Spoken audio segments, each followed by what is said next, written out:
Hi friends, welcome to our channel. ఈరోజు మీకోసం షిజ్జు puppies అనేవి అమ్మకానికైతే తీసుకురావటం జరిగింది. 3 మేల్ పప్పీస్ 1 ఫీమేల్ పప్పీ అమ్మకానికైతే ఉన్నాయి. అంతేకాకుండా చాలా యాక్టివ్గా ఉంటాయి.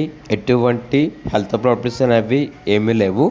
గుడ్ క్వాలిటీ పప్పీస్ ఉన్న లొకేషన్ వచ్చేసి సిద్దిపేట్. ట్రాన్స్పోర్టేషన్ ప్రొవైడ్ చేస్తారు. ఇక పప్పీస్ యొక్క ప్రైజ్ వచ్చేసి మేల్ పప్పీ యొక్క ప్రైజ్ అనేది 12K అనగా 12,000. ఫీమేల్ పప్పీస్ యొక్క ప్రైజ్ వచ్చేసి 10K అనగా 10,000. అంతేకాకుండా వీళ్ళ దగ్గర వచ్చేసి అన్ని రకాల బ్రీడ్ పప్పీస్ అనేవి సంవత్సరంలో 365 రోజులు అవైలబుల్ ఉంటాయి అని అయితే చెప్పడం అయితే జరిగింది. ఇక పప్పీస్ కావాలన్న వారు ఈ వీడియో కింద టైటిల్లో ఓనర్ నెంబర్ అనేది డిస్ప్లే చేయడం జరిగింది. ఓనర్కి కాల్ చేయండి. అలాగే ఛానల్ని సబ్స్క్రైబ్ చేసుకోండి. Thank you. By by.